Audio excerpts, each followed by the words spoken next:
Welcome to Breaking the Narrative, a StandWithUs Canada podcast. I'm your host, Jesse Primoreno, and in each episode, we'll dive into the fight against anti-Semitism and the delegitimization of Israel. From student leaders to community advocates, we'll explore how people are standing up and making a difference. New episodes drop every other Thursday, so let's get into this week's conversation. Welcome back to StandWithUs Canada's Breaking the Narrative. I'm your host, Jesse Primoreno. We've spent a lot of time in the first three episodes talking about campus anti-Semitism in Canada with non-Canadians or university students who are not based in Canada, but today we go right to the source. Really excited to have two students with us today, one of which is a current Emerson Fellow in our program, another is an alum of the program, Daniel Brown, a recent graduate of Western University, and Noah Daniel, who's currently a third-year student at Toronto Metropolitan University, hoping to study law when you're done with your undergraduate, and as I just read, looking to pursue a career in human rights and advocacy, which is right in line with the conversation that we're going to be having today. So welcome, Daniel and Noah. Thank you, Jesse. Thank you. Great to have you both with us. It's been a really interesting journey as I've gotten to know the two of you, over the course of the last couple of years. But it's a journey that didn't start today. It didn't start on October 7th. We have a crisis on our hands, right, of education, of knowledge and awareness, and we really need people to stand up and speak up. But that doesn't just start one day in university. It started a long time ago. And I'm curious to hear from both of you, Noah, if you wanted to start, about where that journey began. Where did that love of Israel, that passion for the Jewish community first start for you? Yeah, so first of all, thanks for having me on the podcast. Of course. So my parents are Israeli. They were both born and raised there, and then they moved to Canada when they were teenagers. So I always kind of grew up with, a deep knowledge of the Israeli culture and, what life was like there. They were always so proud of their heritage and to be Israeli and, to be Jewish. I was raised in a very Jewish neighborhood, and I went to a Jewish day school. So, it was always just an integral part of my life. I don't really know life without it. So I think it's just, it's natural to me. Like, I don't really know if I can pinpoint one specific time just because it's always been part of my life, just Israel and my Judaism. Yeah, and I think that's really interesting, is that when you look at the students who are speaking up for Israel, so many of them, it comes from a place of deeply rooted in their hearts, that I can't even point to a specific moment. I just know that we had Shabbat dinners, that I learned about Israel, that I visited, that I have family that comes from there or lives there, and it means something to me, whereas we see a lot of the anti-Israel activists on campus as an issue that they just learned about for the first time 16 months ago, right? So it's always interesting to hear where that comes from. And Daniel, I'm sure you have a fairly similar perspective. Yeah, also, first of all, thank you for having me on. It's really exciting. And yeah, I think growing up, it was a little bit more of an emotional connection, I would say. Just being in Jewish day school and private Jewish day school, you're always taught to love Israel. And so from nursery school all the way till grade 8 till grade 12, I was just taught to love Israel. But I would say when I hit grade 9 and I really, started to actually look into the Middle East in general, that's when the emotional connection to Israel started to become more of a logical one, more of an ancestral one. And then when I hit university, that's when it started to become more crucial to have sort of a voice when it comes to it, and to be more outspoken because of it. So the answer is a bit more of an emotional connection to start with, and then that went more to a logical one. Right. And again, with something as nuanced as this conflict and speaking up for Israel, it's so important to turn that emotional connection into a logical connection, to have the facts and the information that you need. And again, you called it critical. You said getting to university, it was critical that I speak up. And I think, I'll borrow from Elon Levy for a second and say that, Israel's fighting its war on 8 fronts, right? Not just in Gaza, the West Bank, Syria, Iran, the Houthis, et cetera, but right here on university campuses. Because if you can't destroy a country physically, the next best thing to do would be to destroy its ability to defend itself in the eyes of the international community, right? And so this is part of the war.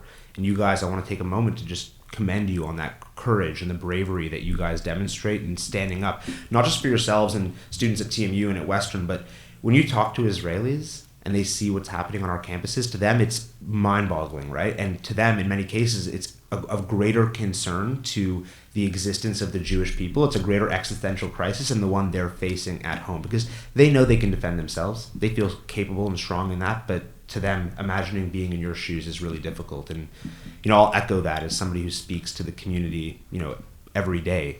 They talk about our work and they say, oh, it's so important because they know what you're going through. And I just hope you know how aware the community is that everything we feel, the anti-Semitism that we're going through, we know it's tenfold and amplified on campus. And so to talk about that, to fast forward a little bit in your journey, anti-Semitism was always there, right? It's not new, but obviously it's changed. Its face has, come, more to the public eye since October 7th. You were both students in university before October 7th. How did you feel like things shifted in the days after Hamas's attack against Israel? Yeah, it's so interesting because I didn't really think about it before October 7th. I would go to class, just be on campus. I would confidently and comfortably go to these spaces on campus. I would go to the library. I would go to the student center. And I was not worried. I would wear my, my Star of David. I would wear my Hebrew necklace. I have my name in Hebrew.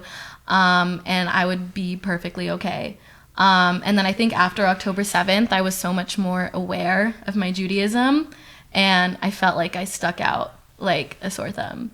At first, I was afraid to wear my necklace. I was afraid to speak Hebrew to my parents on the phone. I was afraid to just be a Jewish person on campus. I didn't like going to these spaces because I had seen the things that had been happening. These students had been, protesting for Palestine, and I was just afraid. So I think that I was just so much more aware of who I was.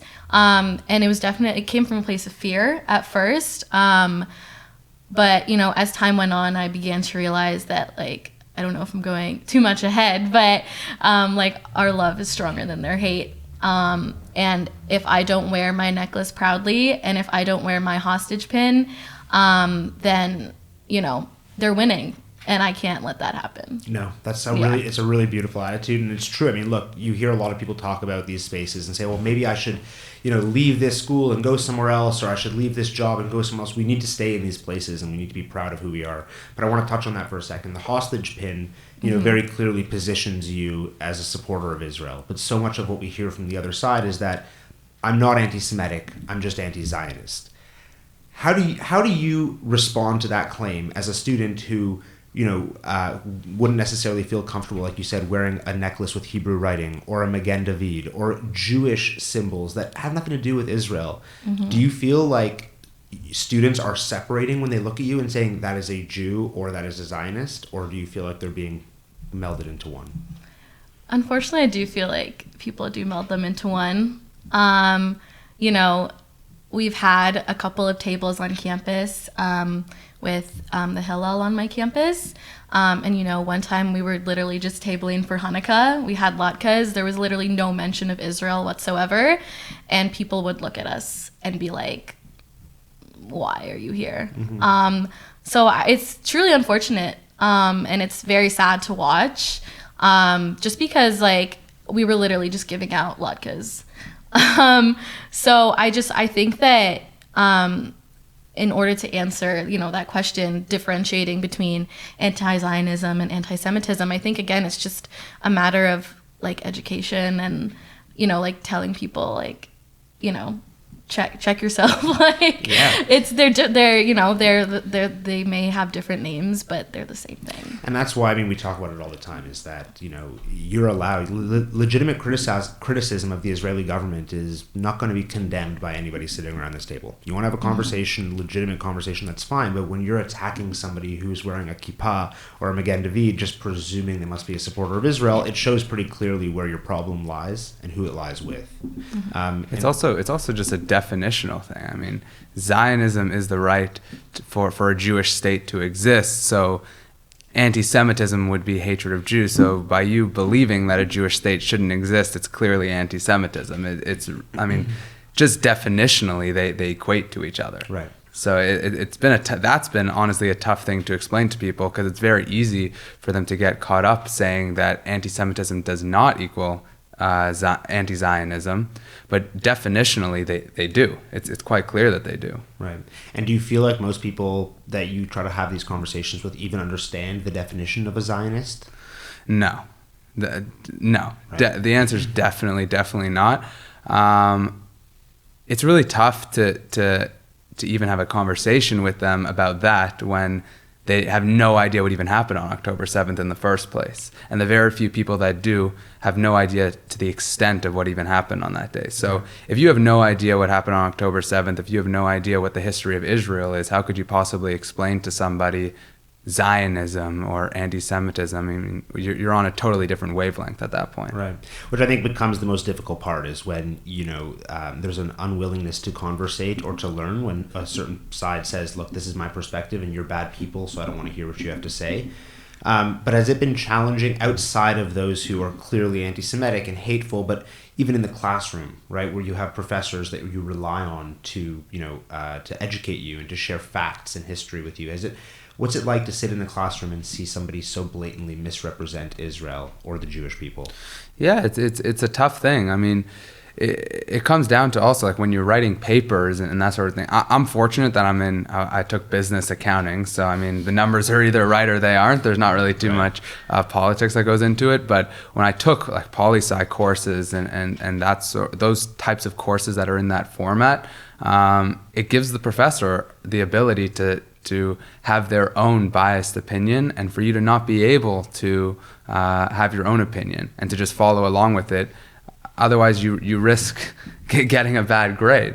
So it's a tough thing, and I think the thing that's even more difficult about being in the class has nothing to do with the professor. It's about sitting next to classmates, knowing that this past weekend they were standing in the middle of the university chanting for the destruction of a Jewish state and of your people.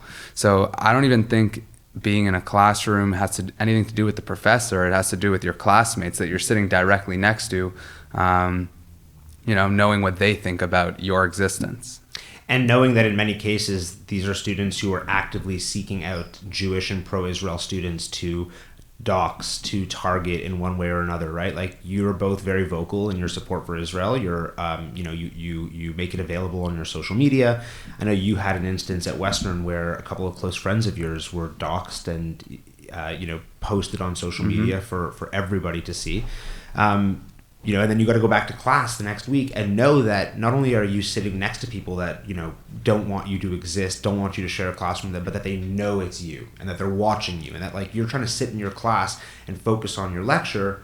How can you do that when your mind is constantly wondering what this person next to you is thinking, what the person behind you is thinking? It's got to be a challenge. Yeah, like I mean, in that particular case, I mean, just to explain what the story was with that, one of my great friends, his name's Josh, I was actually driving back to London from Toronto, and he gave me a call, and he said, you have to see this video that I just watched.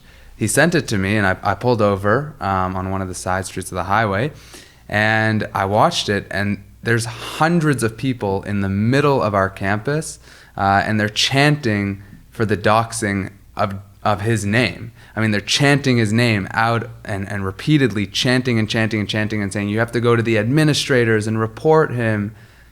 And we're not even really sure exactly what he did wrong to deserve that. Well, he spoke out in opposition to their agenda. Exactly. It's just that simple, right? And at the end of the day, it's not about who's right, who's wrong. It's just about feelings. Right. It's just about an understanding that like we have this really vocal minority behind us and we can start to say whatever we really want to because nobody's going to stop us. Right. And I think that, just to go back to the issue in the classroom, is that in most cases, I wouldn't want to be a professor who spoke in support of Israel, knowing there could be hundreds of students facing me about to not only try to cancel me and have me fired from the university, but in that moment, there could be a legitimate threat to my security, right? And I know, Noah, you had an example of something that happened to you not long after October 7th, very similar to what Daniel's talking about now. Can you tell us a bit about that? Literally a week after October 7th. So October 7th had happened over Reading Week. And the week after, I was in a politics class for one of my electives. And my professor, who was a Jewish professor, had brought in a speaker to speak about Palestine and her art and her filmmaking about the genocide that's going on in Palestine. And Genocide in Palestine. Yeah. The usual. And then, she had shown us these films that had kind of called the Israeli people and the IDF terrorists. And it was really breaking the Israeli people down and painting them in a light that was completely untrue. And I just sat there in a class full of people that were completely silent and listening very attentively. I was in that class with a few of my Jewish friends, and we were all just looking at each other kind of like, what is going on right now? I was shocked that she had decided to bring someone like that, especially right after October 7th. It was incredibly insensitive. I literally have so much family in Israel that had been on the phone with us and then needing to hang up the phone because they had to go into the bomb shelter. I was getting emotional in class. It was so incredibly difficult just to listen to that. So after that class, I had told my sister about the incident, who was an Emerson Fellow, and she told me to reach out to StandWithUs Canada. And shout out Rebecca. I don't know if I can do that, but shout out Rebecca. And then she basically connected me with kind of her resources, and she told me to ask the professor if we could bring a Zionist in to speak.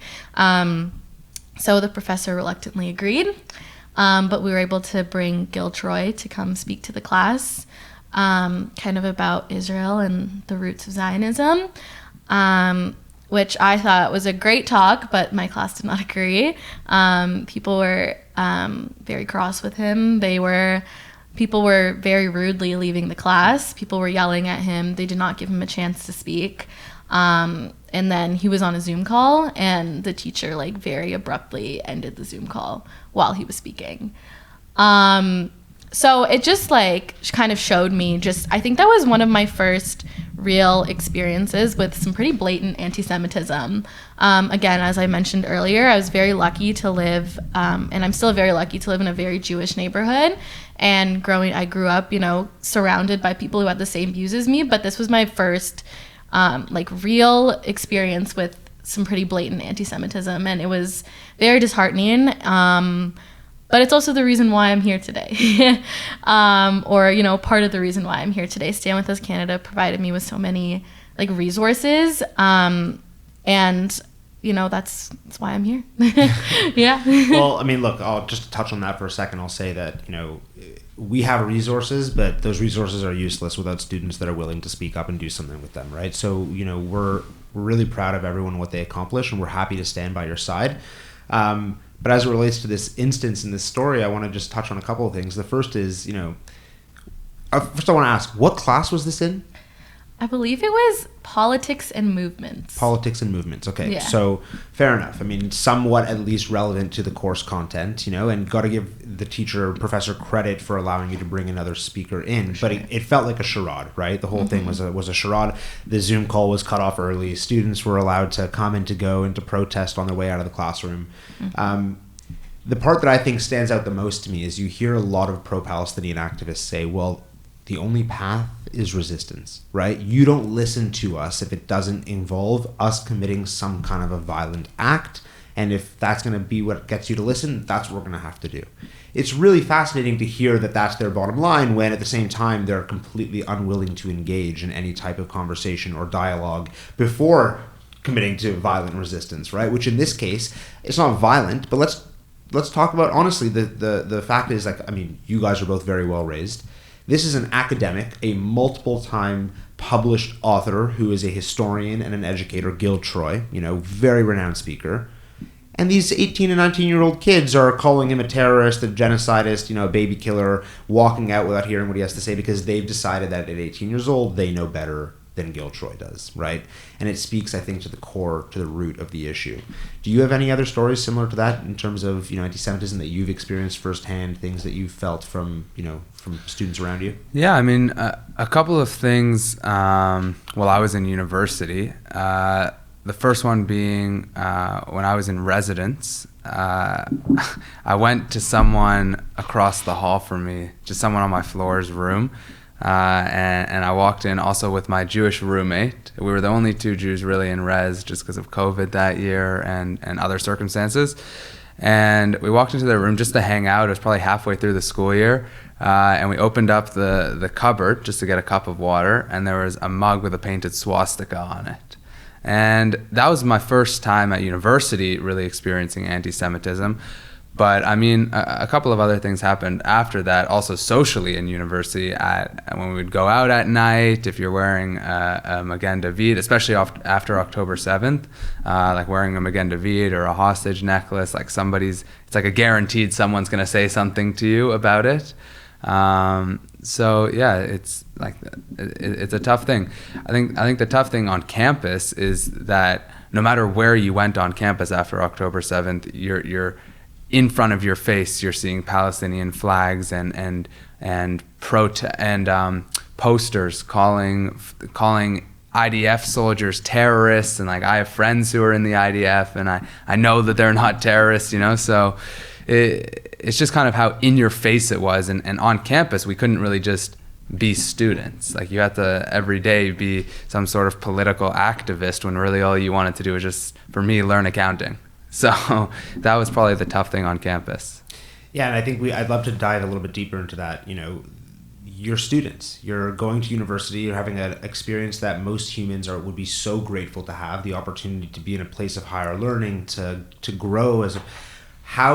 What's it been like the last 16 months to be a student on campus? Like, that's a ridiculous question maybe in the context of, you know, a more broad generalization, but let's talk specifically about your ability to just exist freely, right? I went to an encampment at U of T, you know, one night, and when I parked and I had to walk quite a ways to get there, it like, for a moment, it hit me for the first time, you know, I was like, everyone's looking at my Magen David. Every person I walk by is looking at my chest. What's that been like for you guys? How's that been? Yeah, I mean, when I went to go get pizza one night, like the guy who's making my pizza is like telling me, he ended up, first of all, asking about my hostage necklace, and that conversation ended up getting to him telling me that Hamas is actually treating the Israeli hostages pretty well, so he's not really sure what I'm complaining about.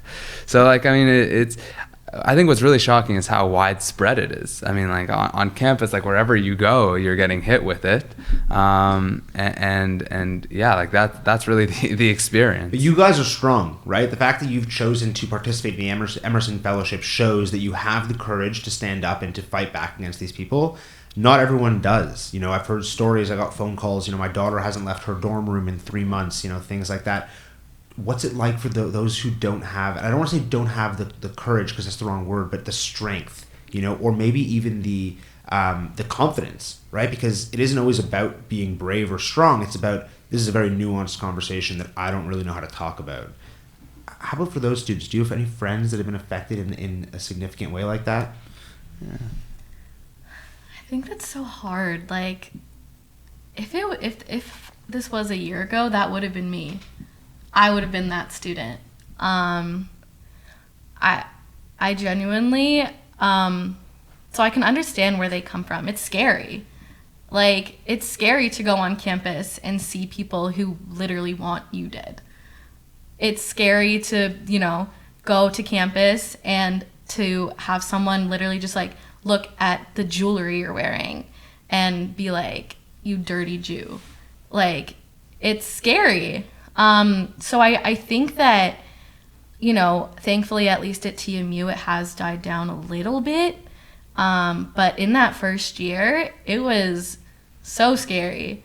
And I completely understand where they're coming from. So I don't know if you have anything to add, but I just genuinely, like, I get where they're coming from. I think that's where the power of the Emerson Fellowship comes into play, because what it does is it gives the people who are willing to stand up strong against it the tools to empower, you know, your fellow community who might not have done it by themselves, but who will do it if you give them the right tools to do it. So like for me, what I found, like when I was an Emerson Fellow, again, I signed up to be an Emerson Fellow before October 7th, so I had no idea that that's what that year was gonna look like.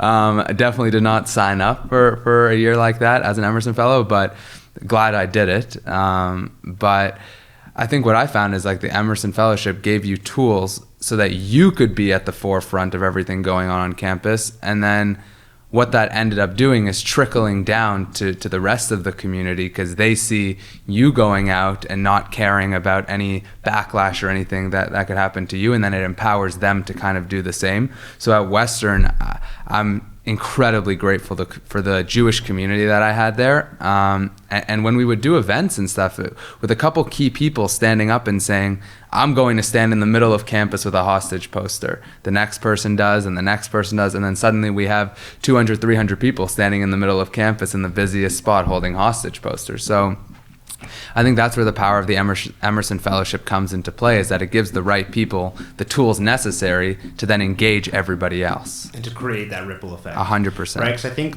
like we talked about, it is very scary. And, it's hard to go from 0 to 100.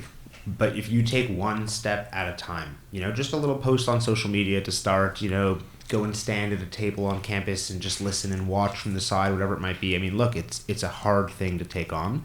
But I am proud of our students, and I talk about this all the time, is that we're not just running a program. We're running a program that's reaching people that are going to then go and do something else, and so on, right? So the reality is that the other side is looking for any instance to be antagonistic, so it doesn't really take much to get a crowd. Right. So you could really go do anything and you'll get a response. And listen, you get a response, and hopefully you also can educate and teach somebody from the other side. Is going back to your professor in that classroom and all the silence around this anti-Israel speaker that was painting IDF soldiers as terrorists.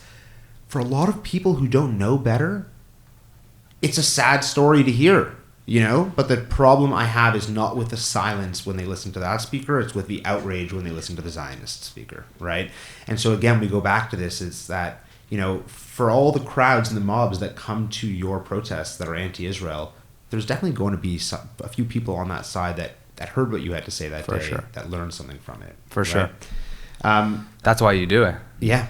You don't do it for the side that's already made up their mind. You do it for the people who maybe right now are on their side, but are veering more towards the middle of the crowd.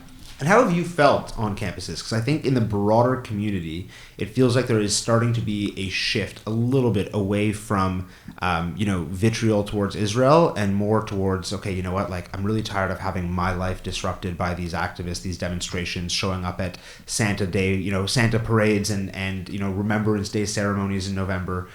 Do you feel like the campus community is also feeling that shift a little bit, or not yet? I feel it. Yeah. I guess like an example I can kind of give you is, so last year we had a table with StandWithUs Canada. It was anti-Zionism equals antisemitism.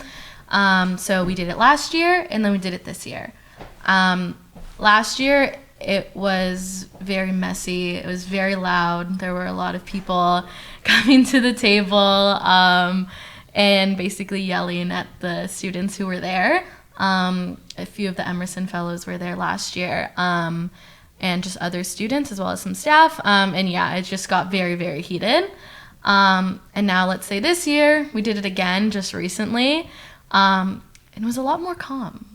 There were a lot more people willing to listen. To have real conversations. Yeah. Because like I said, in the beginning, they heard this story. They said, what a travesty. Then they said, wait a second, the people that told me this story are now destroying my city and defacing Western values in the name of what they believe in. That, hold on a second, I'm starting to hear some inklings may not be true. When that guy told me 90,000 people were dead, I've just found out that even Hamas, the terror organization, was only saying it was 40, right? Like, there's a lot of that movement in people's opinions. Mm-hmm. And I think it goes to show the value of everything that you've done, right? Is that when we talk about these campuses, if you weren't there, that messaging that we just talked about would have completely overtaken the narrative, and it would have completely reshaped both history and contemporary fact about what's going on the ground in Israel. But you guys stood up, you fought back. And when I say fought, I mean you educated, right? You brought truth to the eyes of your peers on your campuses, and look what's happened. Right? If you showed up 1 year later without having done any of the work that you did in the middle, you would have had even more vitriol at your table than you did the year before. Well, I think sometimes a mistake that our community makes is that we try to take people who don't necessarily have any skin in the game or any interest in the conflict and try to force them to have interest in the conflict. Mm-hmm. When really that's not really what our goal should be. We need to be looking at people who are out there who have an interest in the conflict but are just misguided into what side is actually correct and based in truth. Right.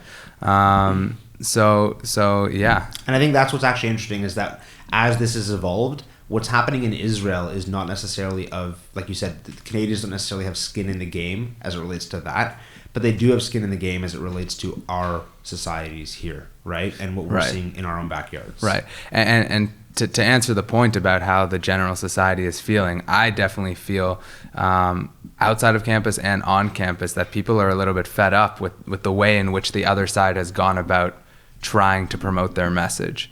Like, people don't want their daily lives to be affected in really terrible ways, actually, by people just trying to get their point across.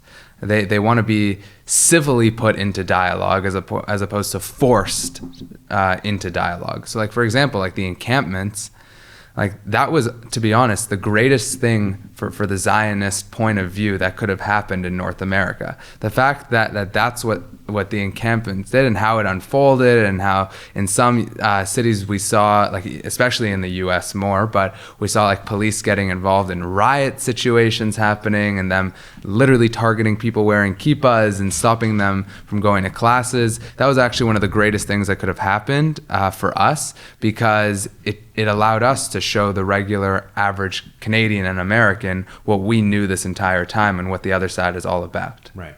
And I think two things I'd point out is that, the first is, I think I just read yesterday that the Toronto police spends $7 million, I think, every 2 months just to protect the city from these protests. It's crazy. Eventually that's going to have to stop. The taxpayer's not going to be happy with that.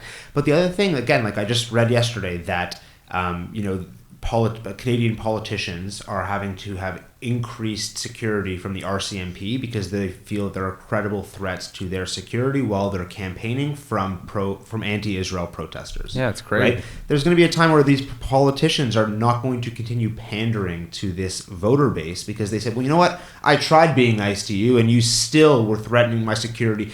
The NDP candidate in my riding, right? Like, she's as pro-Palestinian as I've seen. Meanwhile, last year they vandalized her office because she didn't say exactly what they wanted her to say. Right. And I think it's really interesting to just think about how that's changing and how that's shifting.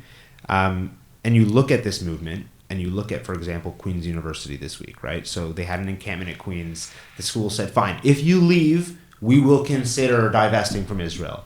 And they, acting as if they had won this great big victory at Queen's, they packed up their encampment, they put up some social media posts about how they had won. And even again now, like they talk about it in Gaza, they've won, they've won. Yeah.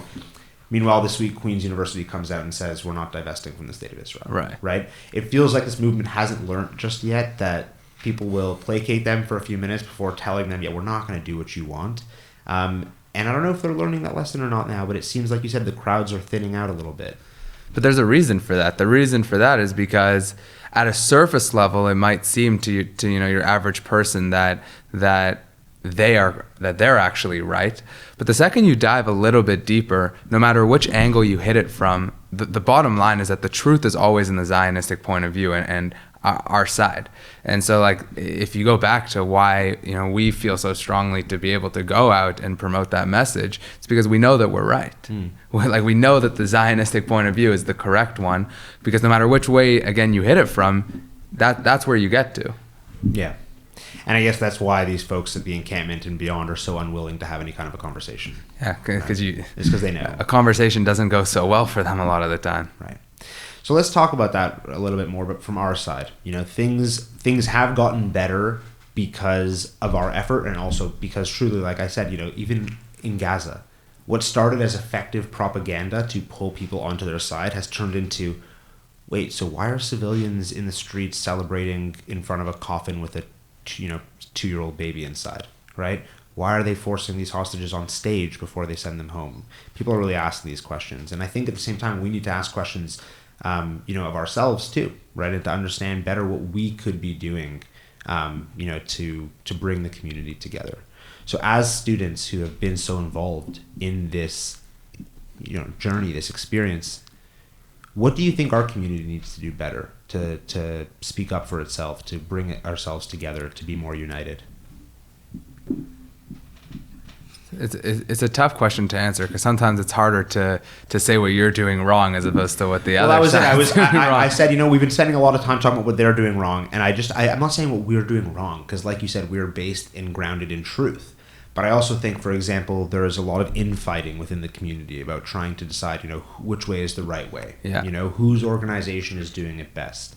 And I think there's a real moment right now for us to say, October 7th brought us together in a way we've never been united. We cannot forget what that was like and start to continue to diverge down that path. I think something that I've seen our community do a lot, unfortunately, is call out anti-Semitism when anti-Semitism doesn't exist, which ends up invalidating your point in the long run. Which, again, it's a tough thing to critique, because you don't want to say, well, don't call out situations that are anti-Semitic. But there have been situations that I've seen personally where it's borderline not really anti-Semitic, but our side goes crazy at it and tries to hit it hard. And then that's when you start to, those average Canadians start to look at you and be like, well, we don't really think that was so anti-Semitic. I mean, maybe the other things that you're calling anti-Semitic are also not as anti-Semitic. So as a critique to our community, I would say that would be one of them. So basically, just to educate yourself, right? Yeah. To understand what really is anti-Semitism and what's not. I think, the assertion that somebody wearing a Palestinian flag on their backpack is anti-Semitic is just simply not true, right? The idea of somebody even wearing a keffiyeh, which is, borderline and in certain contexts, of course, can be perceived as supporting terrorism. You have to be careful, right? We can't just expect that these symbols, which do mean something to many people, can be just completely shut out of our society. We live in a free country in the end of the day. Right. If you go out with a Hamas flag, it's a totally different ball game. But yeah, totally agree with that. Yeah. So I think just to add on to what you said, I think the unity thing is a really big deal. At the end of the day, we all care about the same thing, and that's Israel. And I think that we need to remember that in our activism. And just in our daily lives, at the end of the day, everyone who supports Israel is a Zionist. They want Israel to be a country.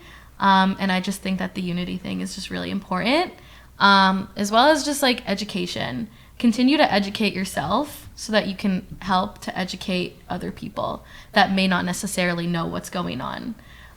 Because I can't expect other people that don't know what's going on to educate themselves if I'm not educated myself. Absolutely.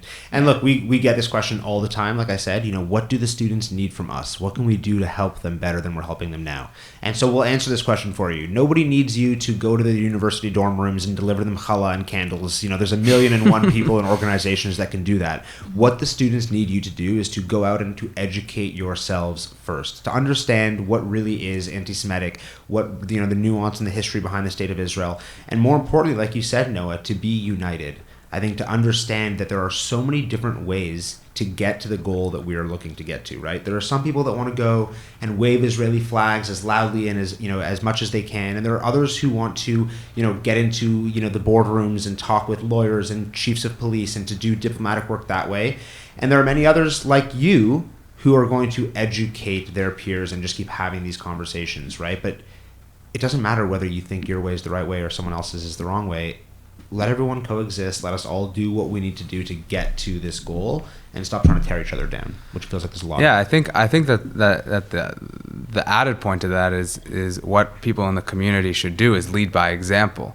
And the students on campus follow their prior generations lead on what to do on and off of campus. Mm-hmm. And so there's a reason why in our community there's certain cultural elements like donating money to tzedakah and like education and the important role that plays, and that comes from prior generations pushing that message. So when people say, what can we do for students on campus to help them, lead by example and do what you think they should do as well. If you think that they should be outspoken about it, then you need to be outspoken about it yourself as well, and students will follow your lead.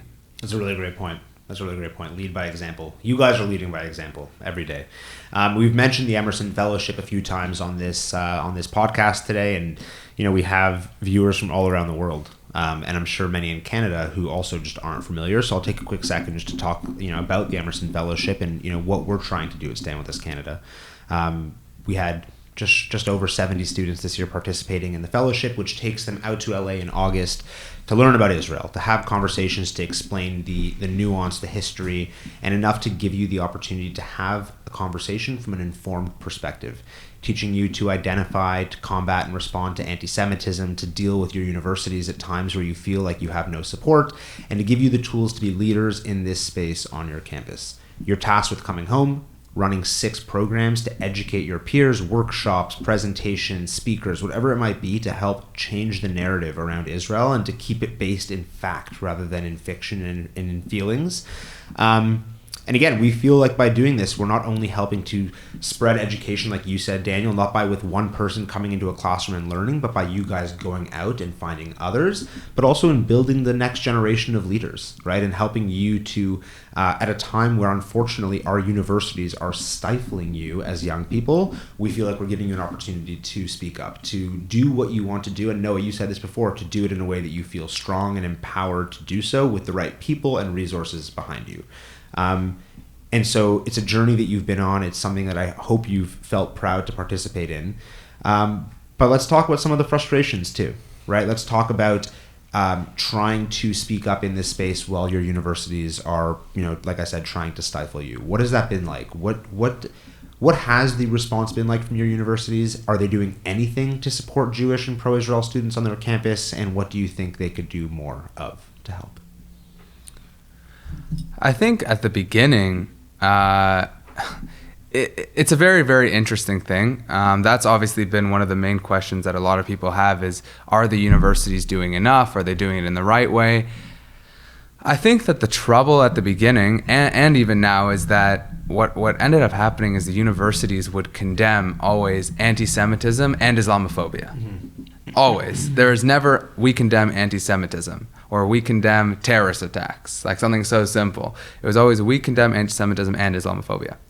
And there's no issue with condemning Islamophobia. It's a terrible thing, equally as bad as anti-Semitism is.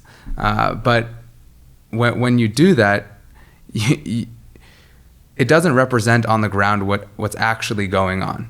The reality is that since October 7th, it hasn't been equal in the actions that students have been taking.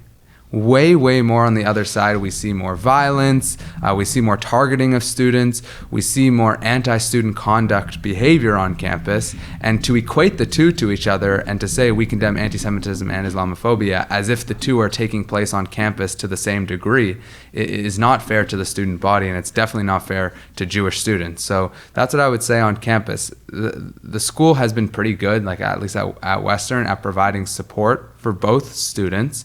But they've shown this equality and basically trying to say that that's what's been happening on the ground, which it hasn't. That it hasn't been an equal fight on the ground. So, well, if you look at the stats, just to talk about the hate crimes against Jews or against Muslims, the stats are wildly different. Not to mention that the Jewish community makes up such a fraction of the population compared to the Muslim community. So again, it's not to say that these things, any type of xenophobia is bad. It's horrible for our community. For sure. And I think that one thing as Jews, and especially if you're pro-Israel and you believe in the narrative around Israel, you believe that we are meant to be, supportive of all of those around us. Not an insular community, but one that focuses on helping. And look, you talk about some of the victims of October 7th were the same people that were bringing, Palestinian children to and from the Gaza Strip to receive life-changing medical care.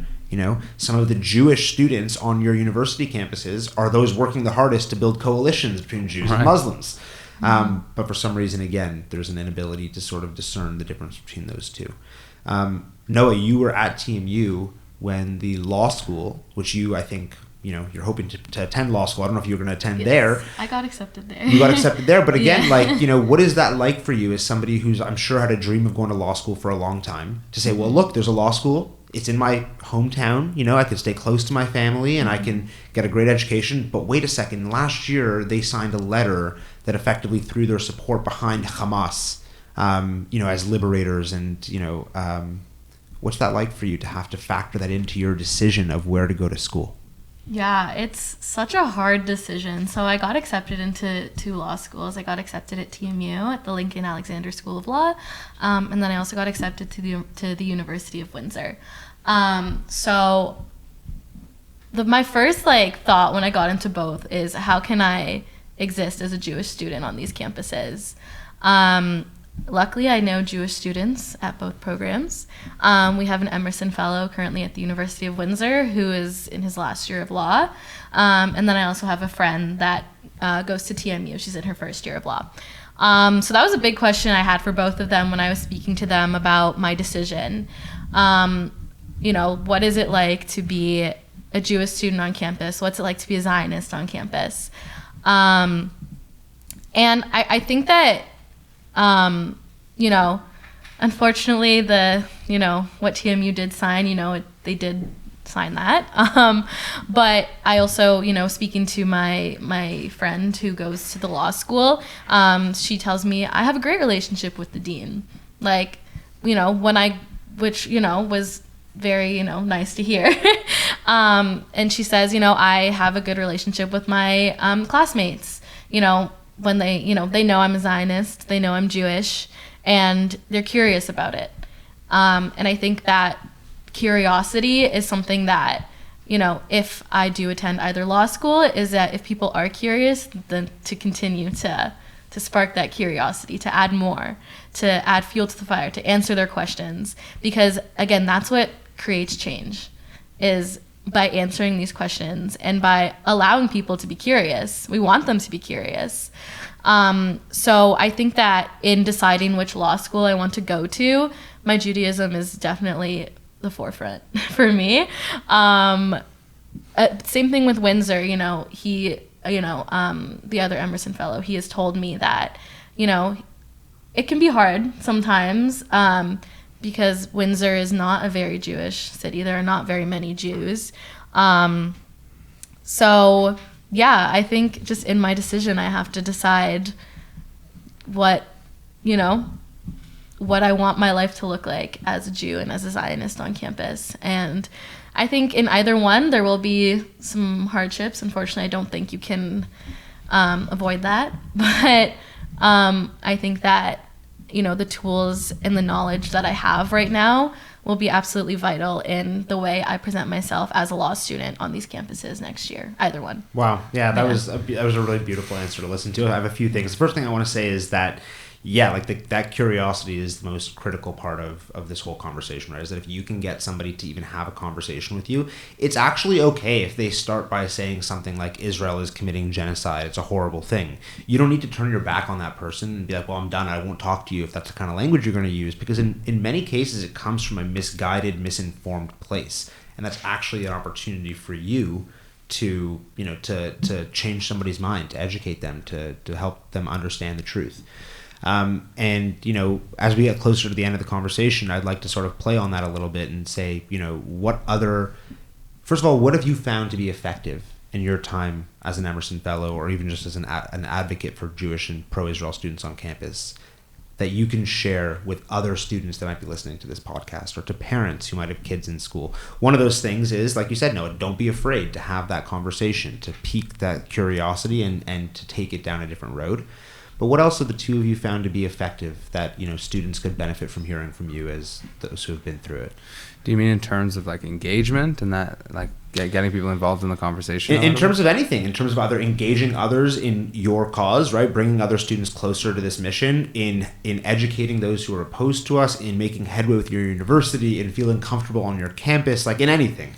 Well, I think that for me, as my time when I was an Emerson Fellow, I learned that there had to be a separation between between the goal of the event, whether it was an internal event in terms of you want to bring people who are on your side closer to what you believe, or an external event where there's people who are not in your community who you want to bring closer.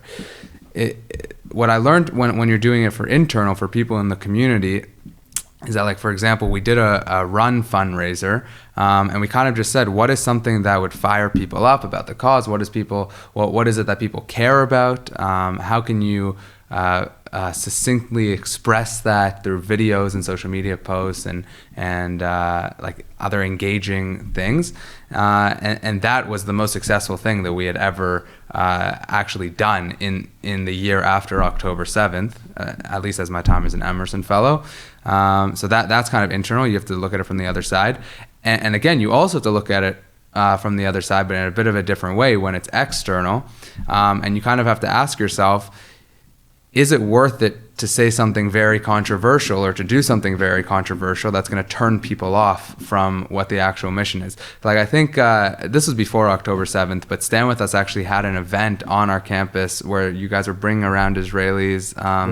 Word swap. Yeah. So word swap, it didn't say the word Israel on it anywhere. You had no idea that it was Israelis. There was no Israeli flag. I don't even think it said Stand With Us really anywhere. But that program brought Israelis to each campus, and they were just standing there as if they were supposed to be there, and people would just walk past and have a dialogue and a conversation with them. And the thing that's so great about that is because if there was an Israeli flag, if there was the Stand With Us logo, if it did say support Israel or something like that on the booth, it would have turned a lot of people away who otherwise would not have gone up to the booth. So I think that there's a fine line when you're doing something that's internal within the community, you have to hit it as loud and proud towards Israel as possible. When it's external, you kind of have to suck it up a little bit and say, well, even though I know I'm right, and even though I know that I want to slap an Israeli flag on this or carry around an Israeli flag, sometimes it doesn't benefit you to do that, and you have to kind of take it down a notch and bring people in, and then promote the message. Latent education is yes. what we call it, right? Is that we don't need to smack you in the face with this, but we need to get you to have a conversation with us in the first place, right? For sure. We educate about the Holocaust by telling the story of Curious George. The other day we had students in Calgary that were talking about anti-Semitism through the story of Wicked. You need to find a way to make it relevant to other people to get them in the door in the first place. For sure. Right? Mm-hmm. Noah, anything that you thought worked really well that you want to share? I just want to start by saying I'm so sad it's ending soon. I want to be an Emerson Fellow forever. But it was such a meaningful experience. I was so lucky to be able to do it with 3 of my closest friends. And just every event that we did it because we were passionate about it. We did it because it was something that we thought was important. And I think that especially when you're running an event, it's so important to actually want to be doing it, not just because you have to do an event. So I think that just to go off what Daniel said, know your audience. We just have to know our audience. So we, at TMU, we liked to do a lot of the internal things, with the Jewish community, but also we liked to invite our non-Jewish friends to these events. And to, let's say one event we did was Israeli spin night. We were just playing Israeli music and exercising because people like that. People like to exercise. People like spin classes. Our friends like spin classes. We're just listening to Israeli music while we do it. So I think that it's a big thing to, 1, know your audience, and 2, to have passion. I think those are my 2 biggest takeaways.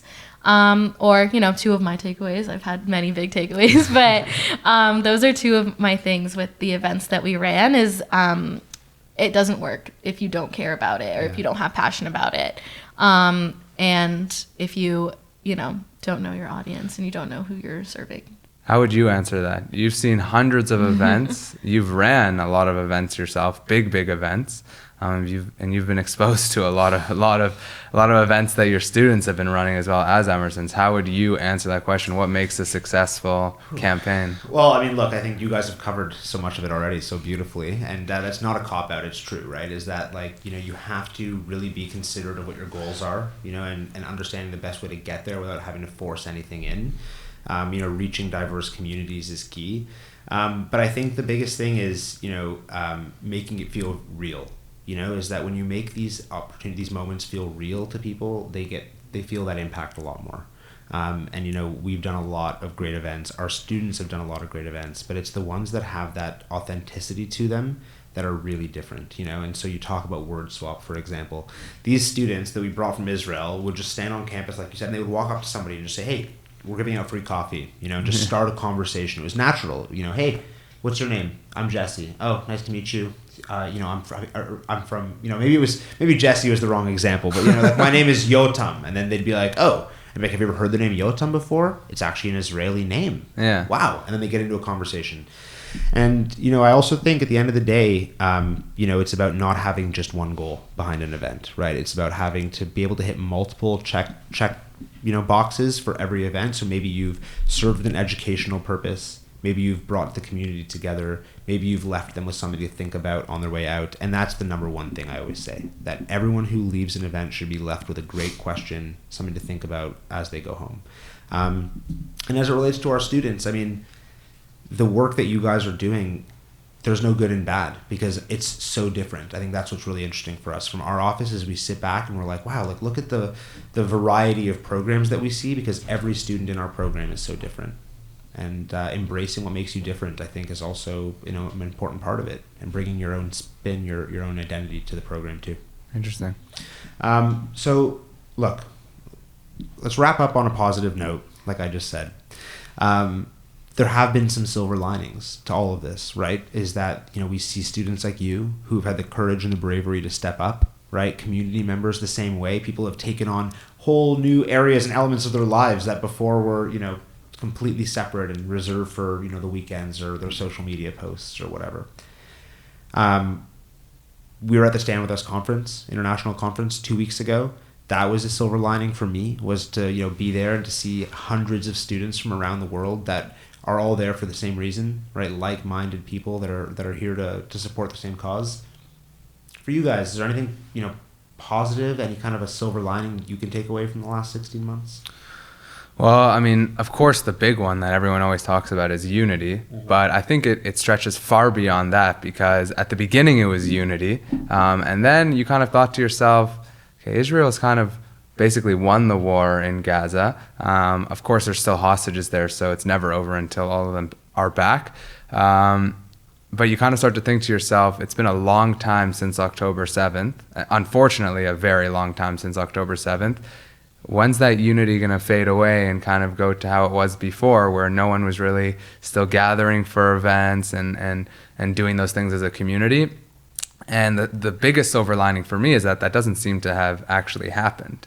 There's still, you know, big events that Stand With Us runs and lots of other organizations run where the whole community will show up for it. So for me, that's been the big silver lining, is that unity was great in the beginning, but then you started to wonder to yourself, it's probably going to fade away, and that hasn't really seemed to be the case. The unity continues to go strong, and that's what I hope, you know, forever, that the unity continues. Yeah, I think we learned a hard lesson from October 7th. You know, like the days before the 7th in Israel, we had the judicial reform protests, and the country was deeply divided, and similarly, Jews around the world were deeply divided as well.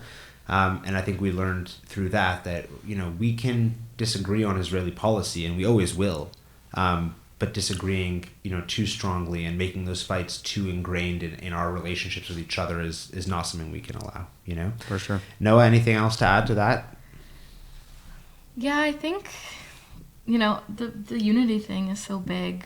I've deepened so many relationships with so many of my friends, and so much of my family. It's just been truly, like, it's so strange for me to say, like, you know, October 7th helped me with these relationships, but it's true. You know, I'm so much closer to my friends, my family. I'm so much closer to my Judaism. I felt as if before October 7th I was fading away from it. And now I'm, I feel much, much stronger and in my love towards my religion and towards Israel. And I don't think that would have happened. So that's a silver lining.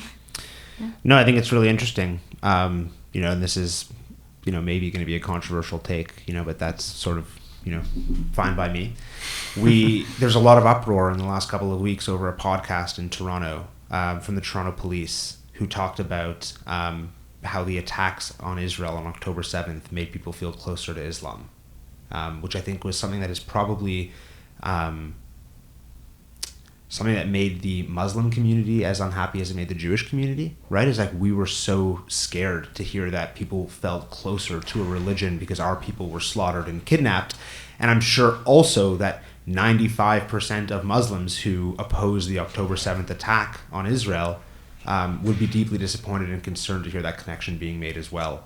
And I think it's really interesting to hear you say that our people being attacked and the trauma of going through that brought us together. That many people talk about Israel and the Jewish people by extension as a colonialist, racist endeavor, seeking to ethnically cleanse the Palestinians, when in reality we know that if Hamas put their weapons down, this war would end today, right?